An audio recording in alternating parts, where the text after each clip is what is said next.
Assalamualaikum warahmatullahi wabarakatuh. Salam sejahtera kepada kita semua. Semoga semuanya dalam keadaan sehat. Kita berjumpa lagi di channel ini yang membahas tentang kisi-kisi soal P3K. Video kali ini tentang kompetensi teknis perencana. Sebelum melanjutkan video ini, jangan lupa like, subscribe, agar kami terus semangat membuat konten terbaru, dan tekan loncengnya agar mendapat notifikasi video-video terbaru dari kami. Baik, kita akan mulai. Admin akan membacakan soalnya. Nomor 1. Buku Adam Smith The Wealth of Nations, 1776, menjadi tonggak utama sistem ekonomi. A. Sistem ekonomi pasar. B. Sistem ekonomi sosialisme. C. Sistem ekonomi kerakyatan. D. Sistem ekonomi merkantilisme. E. Sistem ekonomi terpusat. Jawabannya adalah A. Sistem ekonomi pasar. Pembahasan. Buku Adam Smith The Wealth of Nations, 1776, menjadi tonggak utama sistem ekonomi pasar, kapitalisme. Nomor 2. Manusia akan berusaha memuaskan yang beraneka ragam sampai mencapai tingkat intensitas yang sama. Adalah bunyi dari A. Hukum Gaussen 2. B. Teori nilai reproduksi oleh Carey. C. Teori nilai barang oleh David Ricardo. D. Teori ekonomi Adam Smith. E. Hukum Gaussen 1. Jawaban A. Hukum Gaussen 2. Pembahasan. Manusia akan berusaha memuaskan yang beraneka ragam sampai mencapai tingkat intensitas yang sama. Adalah bunyi dari Hukum Gaussen 2. Nomor 3. Jika di suatu pasar memiliki karakteristik produk yang dijual sama, penjualnya banyak, baik penjual dan pembeli bebas keluar masuk pasar, faktor produksi, bergerak bebas dan tak ada campur tangan pemerintah, maka pasar ini disebut dengan A. Pasar bebas. B. Pasar oligopoli. C. Pasar modal. D. Pasar persaingan sempurna. E. Daerah ekonomi khusus. D. Pasar persaingan sempurna.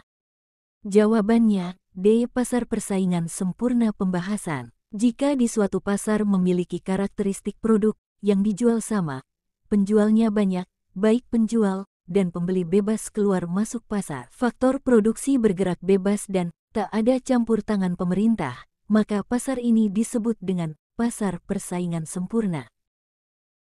Nomor 4. Ekonomi yang mempelajari individu dan permasalahan unit-unit ekonominya dikenal dengan istilah A. Ekonomi domestik.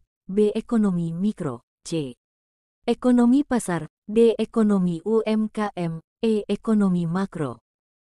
Jawaban B. Ekonomi mikro. Pembahasan. Ekonomi yang mempelajari individu dan permasalahan unit-unit ekonominya dikenal dengan istilah ekonomi mikro.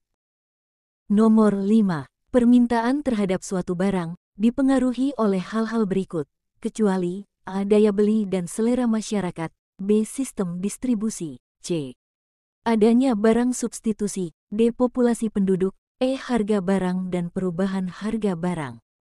Jawaban B. Sistem distribusi. Pembahasan. Permintaan terhadap suatu barang dipengaruhi oleh hal-hal berikut, harga barang dan perubahan harga barang, daya beli dan selera masyarakat, populasi penduduk, adanya barang substitusi. Nomor 6. Berdasarkan hukum penawaran barang, jika harga suatu barang naik, maka produsen akan A. Menurunkan jumlah penawaran. B. Jumlah penawaran sama saja. C. Mempertimbangkan ketersediaan barang substitusi dulu. D. Salah semua. E. Menaikkan jumlah penawaran. Jawaban E. Menaikkan jumlah penawaran. Pembahasan. Berdasarkan hukum penawaran barang, jika harga suatu barang naik, maka produsen akan menaikkan jumlah penawaran. Nomor 7. Jumlah pengeluaran nasional untuk membeli barang dan jasa dalam kurun waktu tertentu, biasanya 1 tahun, disebut dengan A. GNI. B. GNP. C. GDP. D. NNI. E. NNP. Jawaban B. GNP. Pembahasan. Jumlah pengeluaran nasional untuk membeli barang dan jasa dalam kurun waktu tertentu, biasanya 1 tahun, disebut dengan Gross National Product, GNP, atau Produk Nasional Bruto, PNB.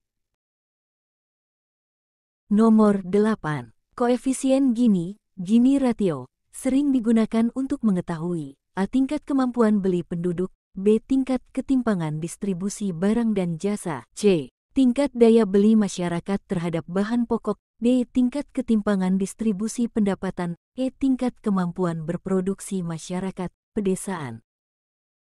Jawaban D. Tingkat ketimpangan distribusi pendapatan. Pembahasan koefisien Gini ratio bermanfaat untuk mengetahui tingkat ketimpangan distribusi pendapatan. Nomor 9. Kebijakan Bank Sentral untuk mempengaruhi peredaran uang dengan cara menaikkan atau menurunkan tingkat suku bunga, dikenal dengan istilah A. Politik diskonto, B. Politik invaluasi, C. Politik moneter, D. Politik fiskal, E. Politik keuangan. Jawabannya A. Politik diskonto. Pembahasan kebijakan Bank Sentral untuk mempengaruhi peredaran uang dengan cara menaikkan atau menurunkan tingkat suku bunga, dikenal dengan istilah politik diskonto. Nomor 10.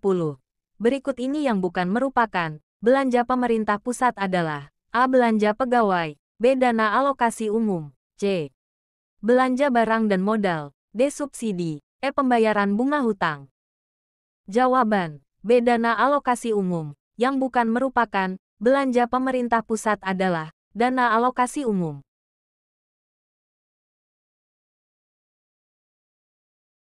Terima kasih yang telah menonton video ini. Semoga kisi-kisi soal ini menjadi bahan ujian P3K. Wassalamualaikum warahmatullahi wabarakatuh. Sampai jumpa di video selanjutnya.